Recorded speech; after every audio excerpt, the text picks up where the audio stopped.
Nathaniel Pruitt's hands were not steady when he set the folder on my kitchen table. And that told me how bad it had gotten, because attorneys who have practiced for 30 years do not let their hands shake.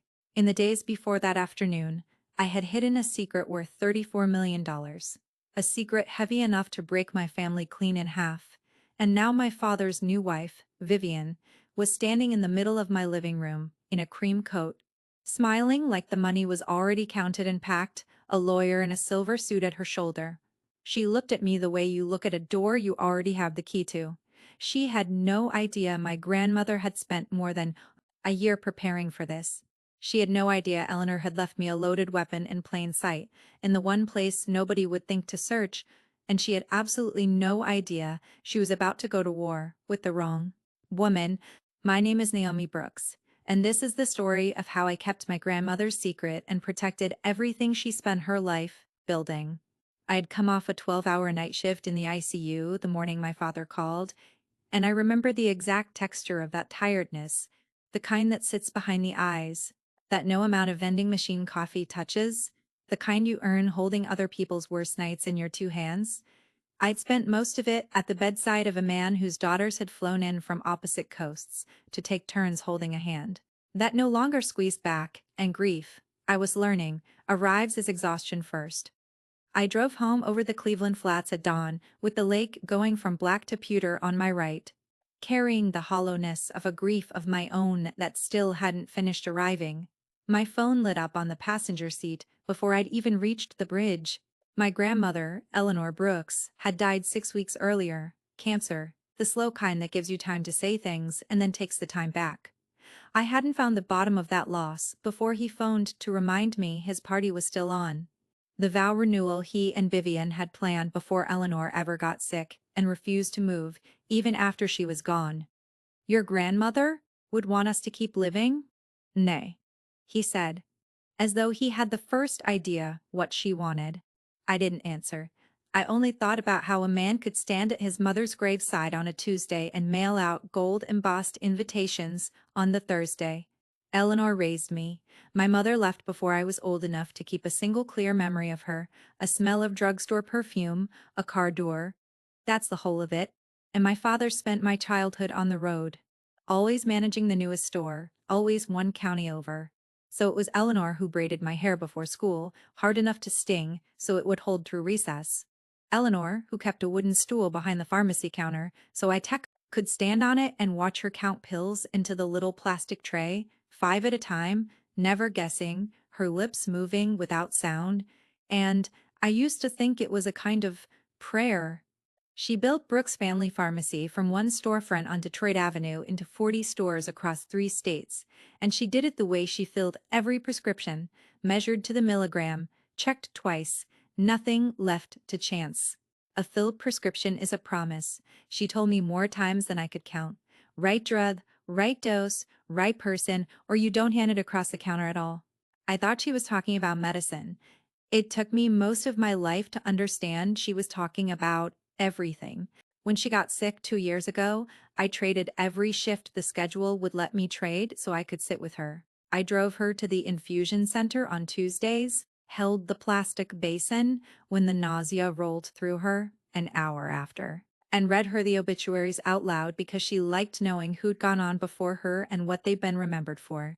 Read me that one again, she'd say. The woman who taught piano 40 years, see how they didn't mention money once? That's how you know a life landed.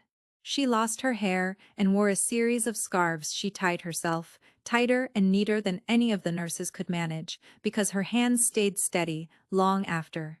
The rest of her had thinned to almost nothing. My father came 4 times in 2 years. I'm not saying that to be cruel. I'm saying it because it matters later. 9 days after the funeral, her attorney asked to see me alone. Nathaniel Pruitt had handled Eleanor's affairs for 20-some years, a soft-spoken man who chose his words the deliberate way she chose hers. And I sat across his desk that afternoon expecting a keepsake. Her reading glasses, maybe the recipe for the apple butter she stirred every October until the whole valley smelled like cinnamon. Instead, he slid a folder toward me and told me, in that flat lawyer's voice that tries to make an earthquake sound like a weather report, that my grandmother had left me everything. $34 million. Her controlling shares in the chain, 3 properties, including the farmhouse north of the city with the apple orchard, the one with the wide porch where she'd stirred those copper pots, my whole childhood. I heard the number, and then I heard nothing for a moment. A high, thin ring, like the second after a slammed door. Does my father know? I asked. He shook his head slow. Your grandmother left specific instructions. She asked that you tell no one, especially not your father, until you were certain the man she raised was still the man in front of you.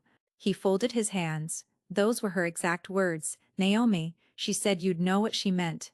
I didn't know. Not fully, not then. But something cold moved through me anyway, some instinct handed down from a woman who never once said a thing without a reason, folded 3 layers underneath it. So I said nothing. I put on the navy dress she always said made me look like I meant business, and 3 days later I sat in the second row of a rented hall, while my father and Vivian renewed vows they'd first made. Only 10 months before, Vivian Cross was, I'll give her this, easy to look at. Early 50s, silver blonde, with a laugh she could turn on like a tap and off just as fast.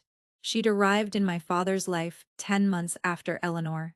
Diagnosis when he was frightened and lonely and looking for someone to tell him it would all be fine, and she had told him exactly that, in a voice I'd come to recognize as the same one she used on everyone. She wore white to the renewal, which I noticed, and nobody said a word about.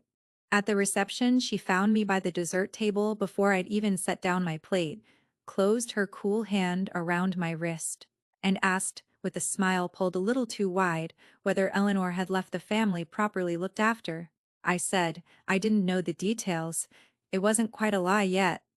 But I watched her the rest of that evening the way you watch a storm build over the lake, the light going strange before the wind even turns.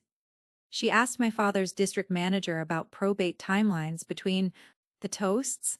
She sat beside my great aunt and steered the conversation, twice, back to whether Eleanor had ever gotten around to a proper will. At her age, God rest her. She pressed her cheek to mine for a photograph, and while the flash was still dying she murmured, just under the band, family shouldn't keep secrets from family, honey. That's how families come apart. Then she beamed for the next picture, and I smiled too, and said nothing, because some instincts you don't argue with, you obey them. I told myself it was only nerves, a new wife anxious in a family still raw from a funeral. I told myself Eleanor's caution had been the fear of a dying woman who'd stopped trusting the world, that the secret could stay buried while everyone grieved in peace. I was wrong, on every count. 5 days later, there were 3 sharp knocks at my door. Confident, evenly spaced. Vivian stood on the mat in the cream coat, and beside her a man I'd never seen. Holding a leather briefcase against his hip like something he might swing, she walked in before I invited her, her eyes moving over my rooms, less like curiosity than inventory. The man introduced himself as Curtis Vane, an attorney. Not my attorney, not our attorney, just attorney, the word set down in the middle of the room like a coin that belonged to no one. This won't take long, Vivian said, settling onto my couch, crossing her legs like the cushions were hers. Curtis just needs to walk you through a few things. I stayed standing.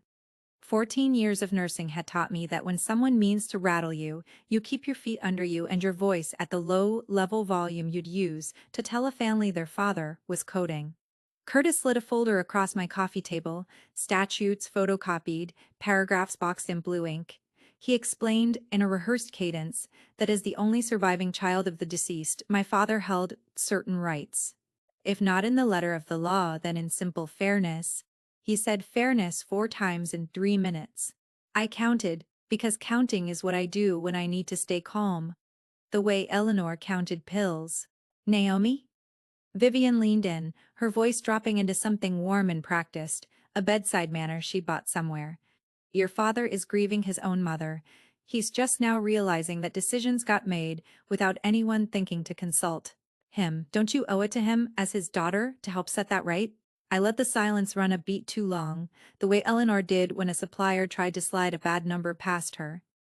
I don't understand what there is to set right, I said. I wasn't left anything. Her smile flickered, a bulb catching a surge. There and gone. That isn't what we've been told. By whom? Does that matter? Curtis cut in smooth. What matters is transparency. If there's truly nothing to discuss, then you'd have no trouble signing a short affidavit confirming you received nothing from the estate. And there it was, the whole shape of it, dressed up in a briefcase and a silver suit. He was already sliding a single stapled page free of the folder, and I understood it in my body before my mind caught up. My signature on that line would be either a lie under oath or a confession, depending on which one I was more afraid of. There was no third answer. That was exactly how they'd built it. I'm not signing anything today, I said. Any questions about my grandmother's estate can go to her attorney, Nathaniel Pruitt. I'd imagine you already have his number, given how thorough you've been. Something passed over Vivian's face, quick and hard under the makeup. Gone before I could name it. Curtis clicked the briefcase shut, and the sound was more punctuation than surrender. At the door she paused and looked back at me with an expression I'd carry a long time afterward. Something balanced between pity and warning. Eleanor always did keep her cards close, she said. Guess it runs in the blood. Then they were gone, and I stood in my own front room listening to my heart go like something trying to get out of a box. I called Nathaniel the minute the hallway went quiet. When I'd told him the whole of it, word for word, the way I'd trained myself to give report at shift change, he went quiet, in the particular way people go quiet when they're deciding how much of the truth is safe to hand over. Naomi, he said finally, I need to tell you something, and I need you steady, while I do. 2 days earlier, a woman had phoned his office, claiming to be a paralegal running routine estate verification, asking careful, specific questions about beneficiary designations. His assistant had already pulled the file and had a finger on the answer before Nathaniel took the receiver out of her hand. There was no firm in the state registered under the name the woman had given. Someone tried to open the will directly, I said. My mouth had gone dry. Someone tried very hard, he answered, and they knew exactly which questions make a person on the other end of the line sound legitimate. That isn't a guess, Naomi. That's homework. Somebody studied this. I sat down on the arm of the couch after we hung up, and that was when I remembered the little camera above my door. The one Eleanor had all but ordered me to install 2 years back, after a run of car break-ins hit my block. I'd forgotten it was there. I pulled up the footage that night and scrubbed back to the afternoon, and there it was. The thing I'd been too busy to catch while Curtis waved statutes in my face. Twice, while he talked, Vivian had lifted her phone and angled it once toward my bookshelf, once toward the framed photograph of Eleanor and me on the orchard porch, the copper pot between us, and a third time, longer, at the wooden tray of mail on my desk. She hadn't come to talk, she'd come to photograph. The way you case a building before you decide which window to break. After that, everything moved fast. My father started calling inside 2 days, and I let the first ones go to voicemail, partly because I was pulling doubles, and partly because I needed to know which version of my father I'd be talking to before. I picked up. When I finally answered on the third day, in the stairwell outside the unit, his voice was pulled tighter than I'd heard it in years. Vivian says you're hiding something, he said. No? Hello? She says your grandmother left you money and you're keeping it from your own family. Vivian says a lot of things, I answered, keeping it level. Have you asked yourself why she needs the answer this badly? Dad, why it can't wait? She's my wife. She's protecting our family. Our family, 10 months married, and already she was speaking through his mouth, laying a claim to a name she'd barely started to wear. The calls multiplied after that, and the texts came colder as they got shorter. We need an answer. Vivian thinks you should sit down with her lawyer. You are tearing this family apart. I stared at that last one a long time in the dark of my kitchen, turning over the irony buried inside it that the family being pulled apart was being pulled by the exact person who kept swearing she was the only one holding it together. Then it stopped being phone calls. On a Tuesday, my bank flagged an identity verification attempt through customer service, someone feeding the system details that were almost right and not quite, a birth date off by a single digit, an address I'd moved out of 4 years ago. The representative had denied it, but it sat in my stomach the rest of the shift like a stone I'd swallowed whole. 2 days after that, Nathaniel called again, his voice tighter than I'd ever heard it. Someone had submitted a power of attorney to his office, supposedly signed by me, authorizing the release of estate records to a third party. I never signed anything like that, I said. I know, he said. The signature matched nothing you've ever put your name to in my presence. It's a forgery, and not a careful one. But someone tried, Naomi. Someone is trying doors. I sat with that in the dark for a long while, feeling something cold settle into the marrow of me. This was no longer a grieving stepmother asking uncomfortable questions at a party. This was a campaign, patient, methodical, aimed straight at a door a dying woman had sealed on purpose. So I did the thing I do when a patient is crashing and I can't yet see what's killing them. I gathered information. A friend from nursing school, Priya, had gone into hospital compliance years back, the department that traces the paper trails. Others count on staying buried, and she was unnervingly good at it. I called her and asked, carefully, if she could look into a woman named Vivian Cross. I told myself I wasn't being paranoid, only thorough, checking a lot number twice the way Eleanor did, before anything reached a shelf. What Priya turned up over the following week made my stomach roll slowly over. Vivian had been married twice before my father. The first, in Indiana, to a widowed man named Raymond Deal, who he'd inherited a hardware store his own father had opened after the war. 4 years, that marriage and the divorce filing spoke in dry legal language of commingled and unaccounted-for business funds. The settlement, leaving Raymond selling not just the store, but the building under it. The second, in Missouri, to a retired accountant named Leonard Sims, 15 years her senior. A comfortable man with a paid-off house and a heart. Condition? Under 3 years? That one. And it hadn't ended with a quiet divorce. Leonard had filed a civil action of his own, alleging that Vivian had tried to have him declared incapable of managing his own affairs, so that control of his accounts would pass to her. The suit had settled quietly, sealed under a confidentiality clause Priya could only see the frayed edges of, and Leonard Sims had died, 14 months after the ink dried. I spread the printouts across my kitchen table that night, the way you'd lay out a set of x-rays, and I felt the shape of something come clear and terrible in the light. Two men, both older, both comfortable, both left poorer. Two marriages ending with Vivian standing just past the reach of any real consequence, the paperwork clean, no charge that ever stuck. This was not a woman who had fallen in love with my father. An unlucky moment. This was a pattern, and a pattern, Eleanor used to say, is just a symptom you've finally seen enough times to name.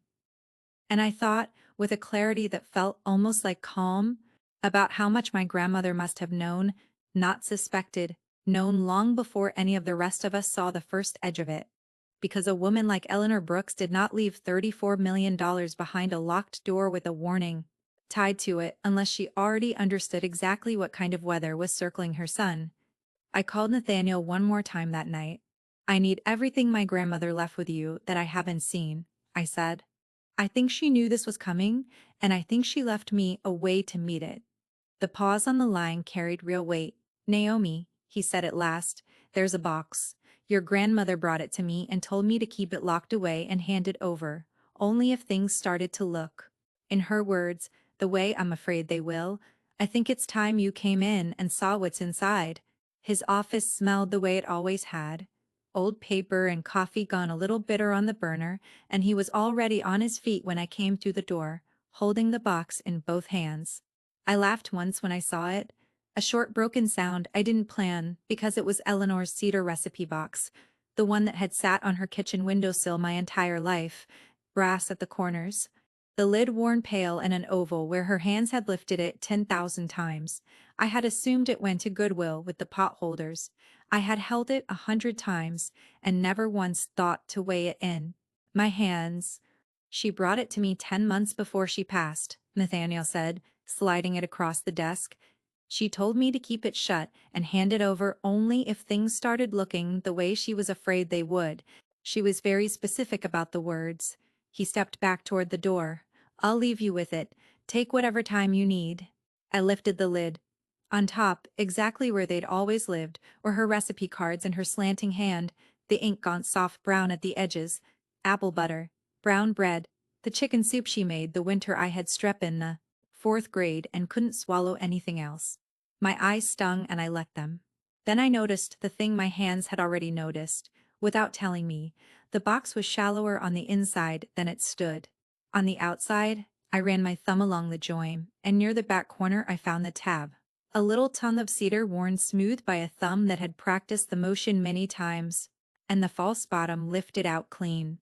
Underneath was a leather journal, a bundle of letters tied with the same kitchen twine she'd used on roasts, a thick manila envelope, and a micro SD card taped flat to the underside of the panel. I opened the journal first. Her handwriting ran across the pages, slanted and familiar, the same hand that used to write my name on lunch bags and birthday cards. The earliest entries went back nearly 18 months, not long after my father first said Vivian's name over a Sunday dinner. Met her tonight, one read. She says she has no children, no siblings, hardly any family to speak of. And inside 20 minutes she knew what a store on Detroit Avenue clears in a year. I've watched buyers circle a failing pharmacy with that same warmth in their faces. They don't smell profit, they smell a man who has stopped paying attention. And further in, only 3 lines. If I am wrong about her, I'll owe her an apology and she'll never know I planned. If I am right, then everything I built stands between her and the one person who never asked me what it was worth. You protect against the dose that kills, not the one that merely disappoints. She had hired a private investigator, a former county detective named Ruth Alvarez, almost a full year before my father ever proposed. The manila envelope held Ruth's complete report, court records from Indiana and Missouri, statements charting the slow thinning of both men's accounts, and photographs, dated and time-stamped, of Vivian meeting privately with a man on 3 separate afternoons, months before she ever sat down at a Brooks table. The man across from her in every photograph was Curtis Vane, the same lawyer who had sat on my couch and let her introduce him, like a stranger she'd found in a phone book.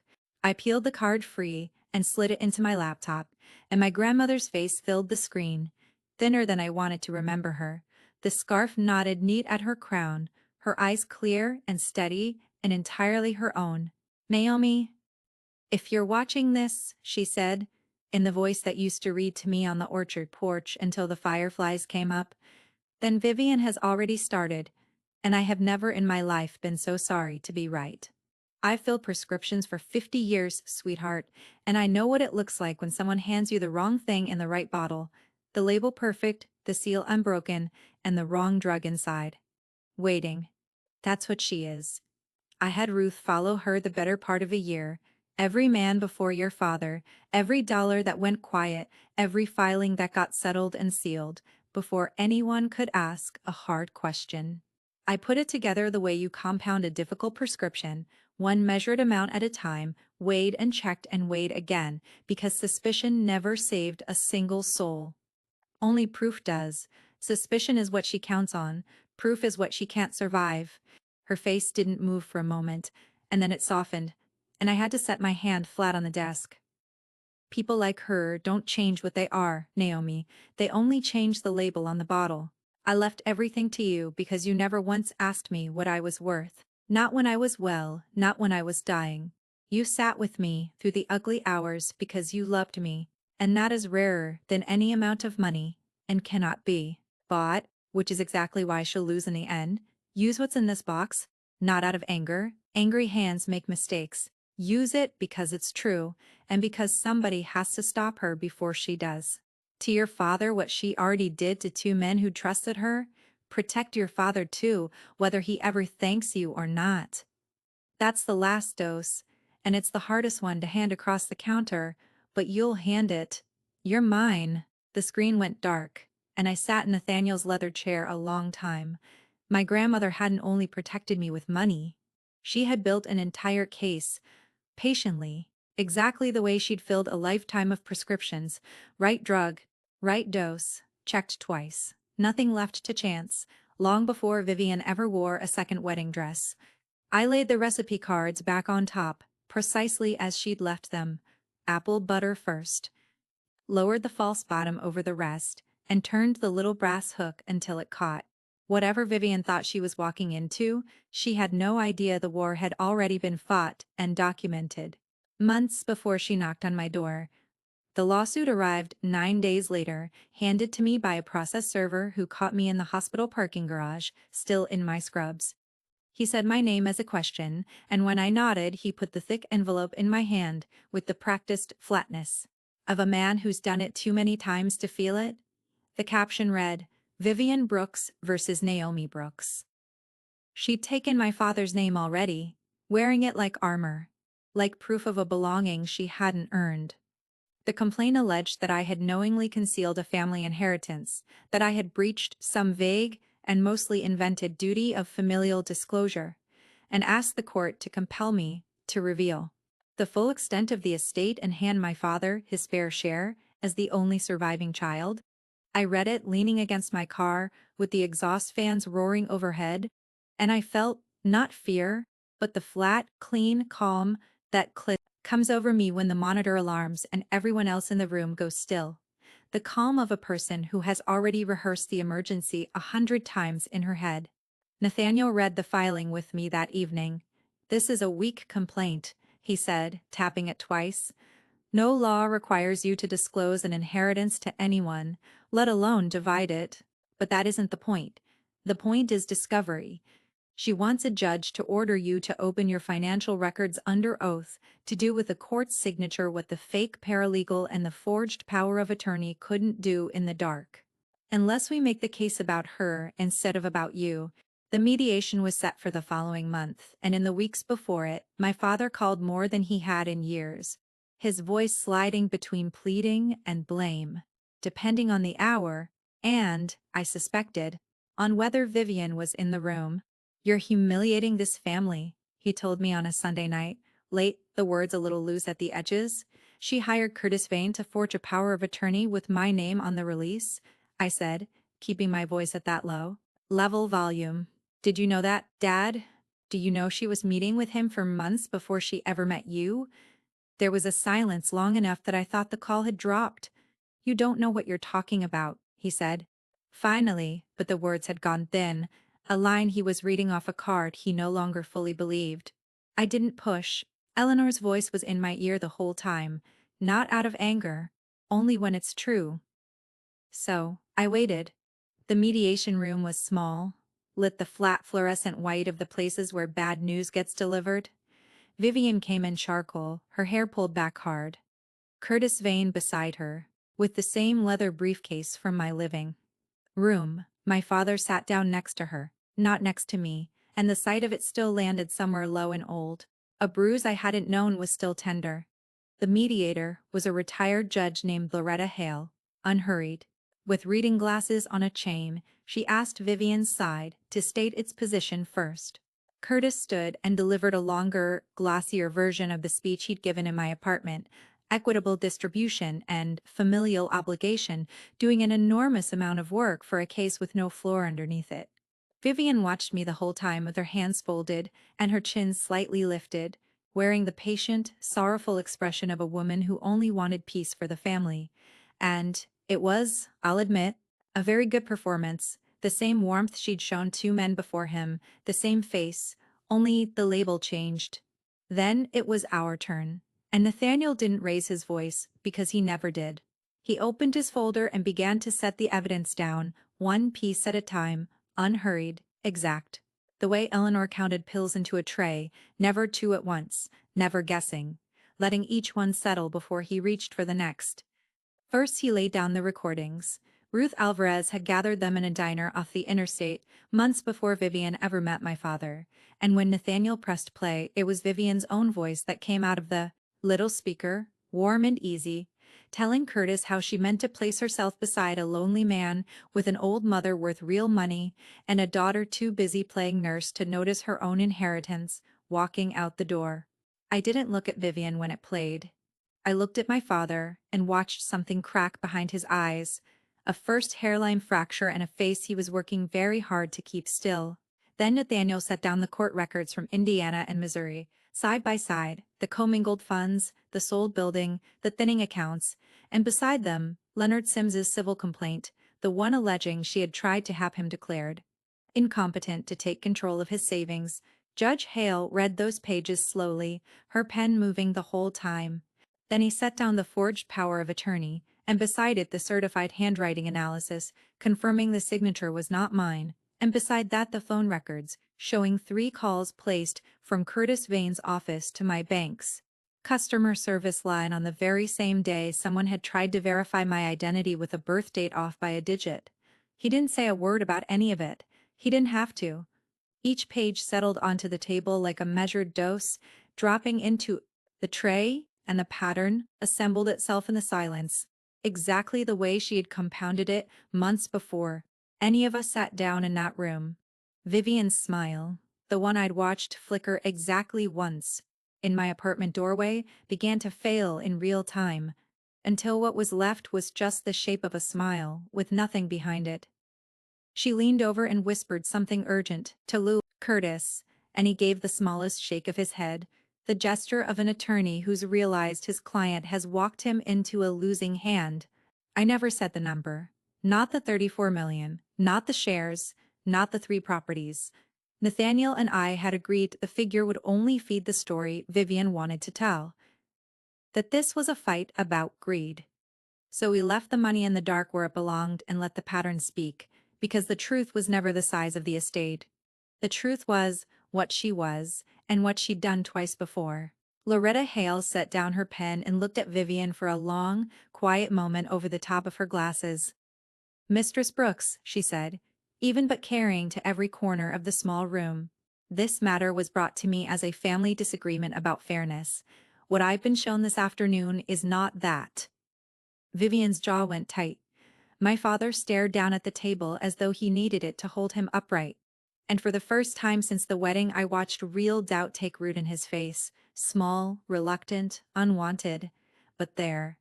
Judge Hale recessed without a ruling, saying she wanted time to review what had been submitted. And the silence after she left was heavier than anything said out loud in that room. Vivian gathered her things fast and let Curtis steer her out with a hand at her elbow, without looking at me or at my father. But my father lingered. He stood by his chair a moment as if he'd forgotten how to leave a room, then turned to me in the hallway under the buzzing lights, pale, older looking than he had at his own mother's funeral. "Can we talk?" he asked. "Just the 2 of us?" We found an empty conference room down the hall, a table too large for 2 people. He sat across from me and ran a hand back through his hair, and for a long moment neither of us said anything. "You owe me the truth," he said finally, though the certainty that had been in those late-night calls had drained clean out of it. "About what my mother left you." Something tired rose up in me, not anger, closer to grief. "I don't owe you anything, Dad," I said, "but I'll ask you something instead. Those last 2 years, when she was dying, where were you?" He blinked, cut off the rhythm he'd come in with. "You know how the stores are this time of year? I was working." "You came 4 times?" I said. I counted, because I was there every week. I held the basin when the nausea hit an hour after every infusion. I read her the obituaries because her eyes gave out on the small print. I tied her scarves when her arms got too tired to reach the back of her own head. "Where were you during all of that?" His mouth opened, and then it closed. The quiet stretched long enough that I could hear the fluorescent tubes humming overhead. "I grieved my own way," he said at last, and I watched him hear how thin it sounded even as it left him. "A shirt worn so many times the fabric's gone soft and see-through. She didn't leave me the money as some kind of prize. Dad, she left it because I showed up, because I never once asked her what she was worth, not when she was well, and not when she was dying. I was just there." My voice caught on that last word and I let it break, because some things should cost you something to say. Nathaniel had given me one last thing from the box before I left his office. A sealed letter, marked in Eleanor's hand only with the words, "For my son, if it comes to this." I'd carried it to the mediation not knowing if I'd ever use it, hoping I wouldn't have to. Now I slid it across the wide table. My father opened it with hands that weren't steady, and I watched his eyes move down over his own mother's handwriting, watched his jaw tighten and release, tighten and release. "Son," it began, "if you're reading this, then the woman you married has done the very thing I feared she would, and you are only now beginning to see it clearly. I don't write this angry with you. I write it as a mother who watched her boy grow so hungry for comfort after your father died that he stopped asking the harder questions about the people who offer it. I left everything to Naomi, not because I love you any less, but because an inheritance should never be a reward for blood alone. It should go to the person who showed up and asked for nothing, who sat beside me in the ugly hours simply because she loved me, not because she was counting the days. You've always known who that is, even the times you didn't want to. This isn't a fortune, son, it's a responsibility, and I've handed it to the one person I trust to carry it honestly. Protecting her from Vivian was never a betrayal of you, it's the last thing I have left to give you both. My father set the letter down very slowly, his hands were shaking now in a way that had nothing to do with his age, and when he finally lifted his eyes to me, they were wet and red-rimmed and older than I had ever seen them. I didn't know, he whispered. I didn't know she saw all of it coming. She saw it before either of us did, I said. That's what love looks like sometimes, Dad, not blind trust. Clear eyes. He didn't answer. He sat folding and unfolding the corner of the page. And I left him there with his mother's handwriting in front of him like a mirror he'd spent a whole year refusing to look into. The final hearing came 3 weeks later. Something in my father had changed. In the meantime, he'd called me twice, quiet, asking nothing, and the week before, he asked if he could speak when it was over. Not for Vivian, he said, but to correct something he needed to correct out loud, in front of everyone, including himself. I walked into the courtroom that morning in the plain, dark suit Eleanor had bought me for interviews years ago. Because some part of me wanted her represented by a version of me she'd been proud of, Vivian arrived without Curtis Vane this time. Represented instead by a young associate who kept his eyes down and held a case file he plainly hadn't built and didn't want. Judge Hale stated plainly that she found no legal basis whatsoever to compel disclosure or distribution of Eleanor Brooks's estate and dismissed the claims in their entirety.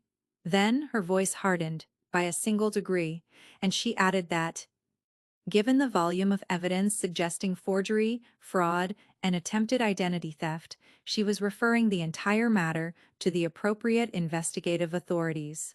The young associate got to his feet almost before she'd finished and asked to withdraw, citing irreconcilable conflicts, and Judge Hale granted it without looking up. I watched Vivian as the last thread of her composure gave. She didn't weep, not the way people imagine, not the way she might have performed it if performance could have helped her. She simply sat very still, her hands folded on the table, staring at the grain of the wood, looking for the first time since I'd met her, genuinely, ordinarily small, a woman who had run out of labels to put on the bottle. My father asked to speak before the room emptied. He stood and buttoned his jacket, with hands I noticed were no longer trembling the way they had in that conference room. I want the court to know, he said, his voice unsteady, but clear, that my daughter never once asked me or anyone in this family for a single thing, not money, not recognition, nothing. She showed up for my mother when I didn't, and I let someone convince me that made her the villain, when the truth is I'm the one who didn't show up. And I let my guilt about that get turned into something ugly and pointed at the wrong person. He turned to look at me then, his eyes glassy. I'm sorry, Naomi. I should have said it long before I said it in a room like this. I didn't answer him right away, and not out of coldness. Some apologies need room to exist before they get filled up with forgiveness. Judge Hale nodded once, said something quiet about hoping the family found its way back toward something whole, and adjourned. In the months that followed, Vivian slipped out of our lives almost entirely, the investigation moving through quiet official channels I didn't need to track. My father filed for divorce within a few weeks, and though he grieved that ending, I noticed something come back into him afterward, that had been gone for years. A clarity. Like a man stepping out of a fog he hadn't known he'd been standing in. I didn't take revenge, whatever Vivian might have imagined I was capable of. My grandmother had not left me $34 million so that I could become someone who needed other people to lose. She left it so that I would have the freedom to build something worth protecting. I started the Eleanor Fund, which quietly covers the prescription costs of uninsured seniors across the counties her stores had served for 50 years. The same people she'd been comping medications for all along, off the books, right drug, right dose, right person. I restored the farmhouse and the orchard and kept them exactly as she'd left them.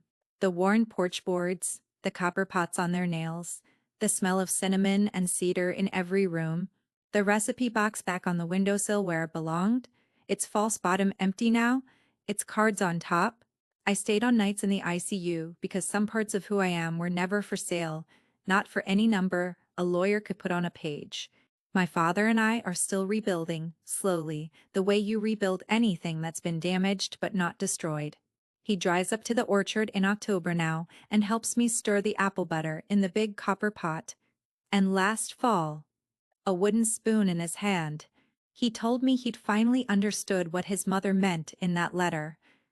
That showing up matters more than any number ever could. I went to visit her grave when the last of it was finished, and I laid a jar of that year's apple butter against the granite instead of flowers. Because lilies felt too formal for Eleanor, and she'd have wanted something a person could actually use. The wind moved through the cemetery oaks the way it moves through the orchard, and I talked to her out loud, the way I used to in those last weeks in the hospital. Your secret was safe, Gran, I said. And so was your legacy? I pressed my hand flat to the cool stone once. The way she used to press hers to my forehead when I couldn't sleep as a child. And I walked back to the car carrying more than an inheritance, carrying the whole of what she had truly meant to leave behind. If this story stayed with you, I'd love to know which moment reached you first. The recipe box with its false bottom, the letter she wrote her son, or the number I never once said out loud. Have you ever had to hold a hard truth in silence, waiting patiently for the right moment to set it down where it counts? Tell me in the comments and let me know which city you're listening from tonight. There's a brand new story like this one, waiting here every single day, so if you'd rather